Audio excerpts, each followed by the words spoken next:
Hello दोस्तों, एक बार फिर जुड़ चुके हैं आप सिद्धार्थ ऑनलाइन कोचिंग के साथ। आज हमें पढ़ना है फेज रिटार्डेशन प्लेट। अब तक आप लोग थर्ड या फोर्थ चैप्टर में फर्स्ट यूनिट के थर्ड या फोर्थ वीडियो में पढ़े हैं ऑप्टिकल पाथ रिटार्डेशन। तो पाथ रिटार्डेशन वहां पे पढ़ते हैं कि कोई थिन प्लेट रखने की वजह से जो पाथ में कमी आ जाती है उसे कहा जाता है पाथ रिटार्डेशन। यहाँ पे हमें पढ़ना है फेज रिटार्डेशन प्लेट।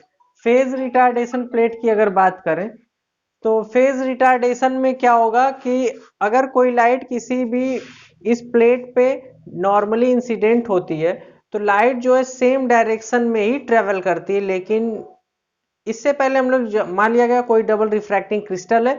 जब डबल रिफ्रैक्टिंग क्रिस्टल पे लाइट इंसिडेंट होती है, इस प्रकार से डबल रिफ्रैक्टिंग क्रिस्टल बना लिया गया। जब इस पे लाइट इंसिडेंट होती है तो ये दो बीम्स के रूप में स्प्लिट हो जाती है। एक को कहा जाता है एक्स्ट्रा ऑर्डिनरी रे और दूसरे को कहा जाता है ऑर्डिनरी रे। तो ये फिनोमिना हम डबली रिफ्रैक्टिंग क्रिस्टल्स में पढ़ चुके हैं। तो अब उसके बाद यहाँ पर भी अगर ये लाइट नॉर्मली इंसिडेंट होती है तो सेम डायरेक्शन में ही ट्रेवल करती है, लेकिन दोनों की वेलोसिटीज अलग अलग होने की वजह से कुछ ना कुछ पाथ डिफरेंस प्रोड्यूस हो जाता है। तो अगर तो ये दो प्रकार से क्वार्टर वेव प्लेट हमें भी पढ़ना है और हाफ वेव प्लेट पढ़ना है। तो क्वार्टर मतलब अगर लेमडा बाई 4 का पाथ डिफरेंस होता है तो उसके लिए लिखा जाएगा क्वार्टर वेव प्लेट्स, और अगर लेमडा बाई 2 का पाथ डिफरेंस होता है तो उसके लिए हम लोग लिखा जाएगा हाफ वेव प्लेट्स। तो फर्स्ट हेडिंग हमें अभी पढ़ना है कि क्वार्टर वेव प्लेट्स क्या होते हैं, कैसे इसके लिए हमें क्या चीजें कैलकुलेट करनी है, कैसे लाइट ट्रेवल करेगी, नेगेटिव क्रिस्टल के लिए क्या होगा, पॉजिटिव क्रिस्टल्स के लिए क्या होगा, अगर थिकनेस टी है तब इसके लिए एक्सप्रेशन कैसे फाइंड करेंगे और हमें क्या लिख के आना है एग्जाम में। तो हमें सबसे पहले क्वार्टर वेव प्लेट्स के लिए लिखना है। तो क्या लिखेंगे, जिसके लिए हमें पाथ डिफरेंस की वैल्यू होनी चाहिए लेमडा बाई 4। तो लिखते हैं it is an uniaxial double refracting crystal plate having optic axis parallel to the refracting face and thickness such as to produce a path difference lambda by 4। तो इसकी thickness इस प्रकार से रहेगी कि पाथ डिफरेंस होगा इसमें लेमडा बाई 4, और जो ऑप्टिक एक्सिस है वो रहेगा parallel to the refracting face. तो ये हो गया रिफ्रैक्टिंग फेस और ये इसका बना लिया गया सब, इसका हो गया ऑप्टिक एक्सिस।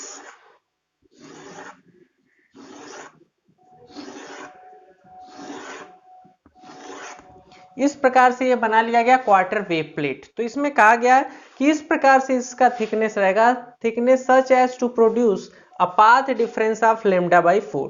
तो पाथ डिफरेंस अगर लेमडा बाई 4 है तो फेज डिफरेंस की बात करें तो फेज डिफरेंस के लिए फॉर्मूला हम लोग जानते हैं, ये पूरा इंटरफेरेंस ऑफ लाइट में पढ़ाया गया है कि phase difference is equal to होता है 2 pi by lambda into path difference. अगर यहाँ वैल्यू प्लेस करें तो 2 pi by lambda into path difference की वैल्यू हमें मिल गई है लेमडा बाई 4। तो लेमडा बाई 4, लेमडा से लेमडा कैंसिल हुआ, 2 से ये 2 कैंसिल हुआ, ये बचा पाई बाई 2। तो जिसमें फेज डिफरेंस कितना होगा, फेज डिफरेंस होगा पाई बाई 2 का। तो पूरी अगर बात जोड़े तो क्या होगा, it is an uniaxial double refracting crystal plate having optic axis parallel to the refracting face and thickness such as to produce a path difference lambda by 4 or phase difference pi by 2 between emergent ordinary ray and extraordinary ray। जो इसमें से light जो split होकर बाहर निकल रही है उन दोनों के बीच जो पाथ डिफरेंस है वो होना चाहिए लेमडा बाई 4 का, या फिर जो फेज डिफरेंस है वो होना चाहिए पाई बाई 2 का। तो अब उसके बाद जब कोई मोनोक्रोमैटिक लाइट सोर्स है जिसका वेवलेंथ लेमडा है, अगर वो किसी डबली रिफ्रैक्टिंग क्रिस्टल पे इंसिडेंट होता है, तो अगर इंसिडेंट होता है तो इसके लिए क्या होगा, इंसिडेंट होगा तो दो बीम में स्प्लिट हो जाएगा। लेकिन अगर ये सेम डायरेक्शन में ही ट्रेवल कर रही है, सेम डायरेक्शन में अगर ट्रेवल कर रही है तो इनकी वेलोसिटीज जो है वो अलग अलग होंगी, बाकी डायरेक्शन तो सेम ही होगा। तो डायरेक्शन सेम होने के लिए अगर नेगेटिव क्रिस्टल की बात करते हैं, नेगेटिव क्रिस्टल में जैसे कैल्साइट क्रिस्टल की बात करते हैं, अभी इसके बाद किया जाएगा बाद में पॉजिटिव क्रिस्टल जो हम लोग पढ़ भी चुके हैं। पॉजिटिव क्रिस्टल मतलब क्वार्ट्ज क्रिस्टल। तो नेगेटिव क्रिस्टल की अगर बात करें तो नेगेटिव क्रिस्टल की प्रॉपर्टीज में आप पढ़ भी चुके हैं कि extra ordinary ray travels faster then ordinary ray. तो इसीलिए नेगेटिव क्रिस्टल के लिए जो डायग्राम बनता है ये तो हो गया ऑर्डिनरी के लिए और ये हो गया एक्स्ट्रा ऑर्डिनरी के लिए। इस प्रकार से नेगेटिव क्रिस्टल हम लोग पढ़े थे। तो नेगेटिव क्रिस्टल के ये ई रे के लिए, ये ओ रे के लिए। तो extra ordinary ray travels faster then ordinary ray. तो इसके लिए क्या होगा, अगर इसकी वेलोसिटी एक्स्ट्रा ऑर्डिनरी रे की वेलोसिटी ज्यादा है मतलब इसका रिफ्रैक्टिव इंडेक्स कम होगा, क्योंकि रिफ्रैक्टिव इंडेक्स जो है वेलोसिटी के इन्वर्सली प्रोपोर्शनल है। ये सब बातें हम लोग वहां पर प्रूफ कर चुके थे। तो रिफ्रैक्टिव इंडेक्स अगर एक्स्ट्रा ऑर्डिनरी रे ज्यादा ट्रेवल कर रही, ज्यादा स्पीड से ट्रेवल कर रही है ऑर्डिनरी रे की अपेक्षा, तो ऑर्डिनरी रे का रिफ्रैक्टिव इंडेक्स ज्यादा होगा और एक्स्ट्रा ऑर्डिनरी रे का रिफ्रैक्टिव इंडेक्स कम होगा। तो अब अगर टी जो है थिकनेस है क्रिस्टल का, तो ऑप्टिकल पाथ ऑफ ऑर्डिनरी रे, ऑप्टिकल पाथ ऑर्डिनरी रे कितना ऑप्टिकल पाथ ट्रेवल कर रही है, म्यू ओ टी, और एक्स्ट्रा ऑर्डिनरी रे का ऑप्टिकल पाथ कितना हो जाएगा, ये हो जाएगा म्यू ई इंटू टी।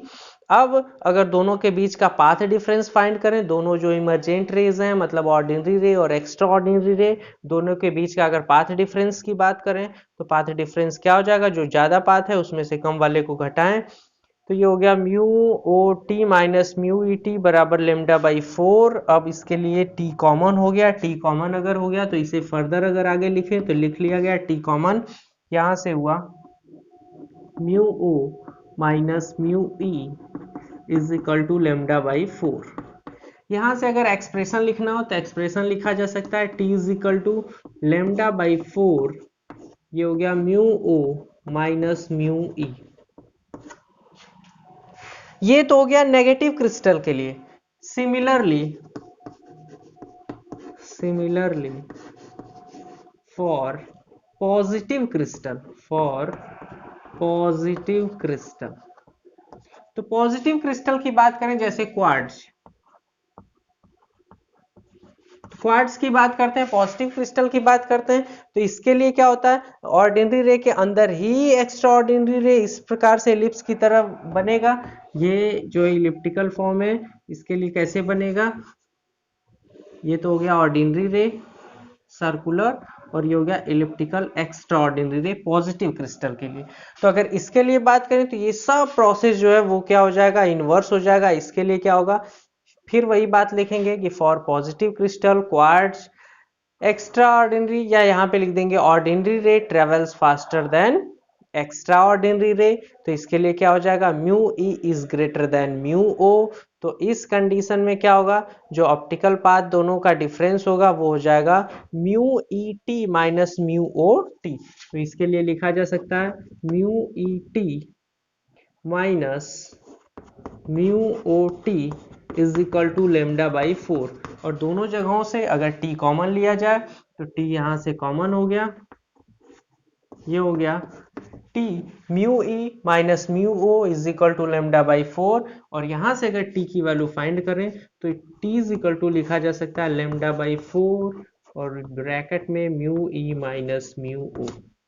अब उसके बाद बात करते हैं कि कैसा शेप मिलता है हमें, तो जनरली एलिप्टिकली पोलराइज्ड लाइट हमें मिलती है, लेकिन इंसिडेंस एंगल और जो ऑप्टिक एक्सिस है उसके बीच के एंगल को अगर 45 डिग्री कर दिया जाए तो सर्कुलरली पोलराइज्ड लाइट मिलती है, मतलब इलिप्टिकली, या फिर अगर एंगल को 45 डिग्री कर दिया जाए, इंसिडेंस एंगल और जो ऑप्टिक एक्सिस है दोनों के बीच के एंगल को अगर 45 डिग्री रखा जाए तो हमें मिलता है सर्कुलरली पोलराइज्ड लाइट। तो इसमें क्वार्टर वेव प्लेट में हमें इलिप्टिकली पोलराइज्ड लाइट या फिर सर्कुलरली पोलराइज्ड लाइट मिल पाती है। अब हम लोग बात करते हैं हाफ वेव प्लेट की। तो हाफ वेव प्लेट की अगर बात करें तो हाफ वेव प्लेट में भी ज्यादा कुछ नहीं करना है, केवल इसमें हाफ वेव प्लेट में क्या होगा, हाफ वेव प्लेट में भी वही काम करना है, केवल इसमें चेंज कर दिया जाएगा। It is an uniaxial double refracting crystal plate having optic axis parallel to the refracting face and thickness such as to produce a path difference of lambda by 2। Path difference इसके लिए क्या होगा, इसके लिए जो पाथ डिफरेंस होगा वो रहेगा हमारे लिए लेमडा बाई 2। तो लेमडा बाई 2 या फिर फेज डिफरेंस कितना होगा, ये इसके लिए अगर बात करते हैं तो उसी एक्सप्रेशन में इसे एडिट कर दे रहे हैं। इसके लिए क्या होगा, फेज डिफरेंस की वैल्यू हम जानते हैं, फेज डिफरेंस की वैल्यू कितनी होती है, phase difference is equal to होता है 2 pi by lambda into path difference. तो पाथ डिफरेंस की अगर बात करें तो पाथ डिफरेंस है लेमडा बाई 2, ये हो गया लेमडा बाई 2। तो लेमडा से लेमडा कैंसिल, 2 से 2 कैंसिल, क्या बचा, केवल बचा पाई। तो हमें क्या करना है कि thickness such as to produce a path difference of lambda by 2 और phase difference of pi। अब इसी हेडिंग को बना लिया जाएगा, इसे कहेंगे हाफ वेव प्लेट। तो हाफ वेव प्लेट कैसे बनेगा? हाफ वेव प्लेट में थिकनेस इस प्रकार से रखा जाएगा कि जो पाथ डिफरेंस है वो होगा λ/2 और जो फेज डिफरेंस है वो होगा पाई। किसके बीच में? जो बाहर निकलने वाली इमर्जेंट रेज हैं, ऑर्डिनरी रे और एक्स्ट्रा ऑर्डिनरी रे। तो अगर इसके लिए बात करें तो फिर इस पे मोनोक्रोमेटिक लाइट जब इंसिडेंट होती है तो वो उसी प्रकार से सेम डायरेक्शन में ट्रेवल करती है, लेकिन इसकी वेलोसिटीज अलग अलग होती हैं। फिर नेगेटिव क्रिस्टल के लिए अगर बात करें तो नेगेटिव क्रिस्टल के लिए, अगर जैसे कैल्साइट क्रिस्टल के लिए बात करें तो नेगेटिव में एक्स्ट्रा ऑर्डिनरी रे ट्रेवल करेगी फास्टर देन ऑर्डिनरी रे। मतलब अगर एक्स्ट्रा ऑर्डिनरी रे की वेलोसिटी ज्यादा है मतलब इसका रिफ्रैक्टिव इंडेक्स कम है, और ऑर्डिनरी रे की वेलोसिटी कम है मतलब इसका रिफ्रैक्टिव इंडेक्स ज्यादा है। मतलब mu O is greater than mu e. मतलब अब उसके बाद मान लिया गया, अगर जो ये प्लेट लिया गया, क्रिस्टल लिया गया, इसकी थिकनेस अगर स्मॉल टी है, तो अगर थिकनेस टी है तो optical path of ordinary ray हो जाएगा म्यू ओ टी। एक्स्ट्रा ऑर्डिनरी रे के लिए ऑप्टिकल पाथ हो जाएगा म्यू ई टी। तो दोनों के बीच पाथ डिफरेंस फाइंड करें तो पाथ डिफरेंस क्या हो जाएगा? Path difference is equal to हो जाएगा mu O T minus mu E T is equal to, अब यहाँ पाथ डिफरेंस हमें रखना है λ/2। अब λ/2, तो यहां से देखें तो t कॉमन मिल रहा है, t कॉमन मिल रहा है, t कॉमन हो गया तो ये हो गया mu O minus mu E is equal to λ/2।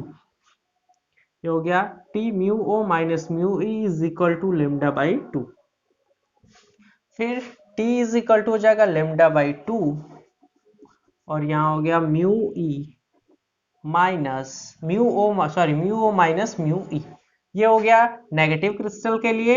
अब अगर पॉजिटिव क्रिस्टल जैसे क्वार्ट्ज की बात करें तो उसके लिए क्या हो जाएगा? सिमिलरली फॉर पॉजिटिव क्रिस्टल, ये इसका डायग्राम होता है। इसके लिए क्या हो जाएगा? इसके लिए भी वही लिखेंगे। क्या हो जाएगा इसके लिए? पाथ डिफरेंस की वैल्यू ये हो जाएगा mu E T minus mu O T is equal to λ/2। क्या हो जाएगा? λ/2। फिर यहां से t कॉमन ले लिया गया, ये हो गया mu E minus mu O is equal to λ/2। फिर t इज इक्वल टू हो गया λ/2 और ये यहाँ मल्टीप्लाई में है तो ये इधर जाके अपॉन में, ये हो गया λ/2 mu E minus mu o. तो ये हो गया हमारा phase retardation plate. Phase retardation plate में दो प्लेट्स हम लोग पढ़ लिए, एक पढ़े क्वार्टर वेव प्लेट और दूसरा पढ़े हाफ वेव प्लेट। तो इतना इसके बारे में था, इससे ज़्यादा हमें कुछ नहीं एग्जाम में लिखना है। तो इसमें एक और बात लास्ट में फाइनल एक्सप्रेशन में लिख सकते हैं, जिस प्रकार हम लोग क्वार्टर वेव प्लेट में लिखे थे कि जो इमर्जेंट लाइट है वो इलिप्टिकली पोलराइज्ड है या सर्कुलरली पोलराइज्ड है, उसी प्रकार से हाफ वेव प्लेट की अगर बात करें तो यहाँ से जो हमें इमर्जेंट लाइट मिलेगी वो लीनियरली पोलराइज्ड लाइट मिलती है। तो यहाँ पे ये दोनों हेडिंग्स समाप्त हुए। मिलते हैं अगले वीडियो में। Thanks for watching.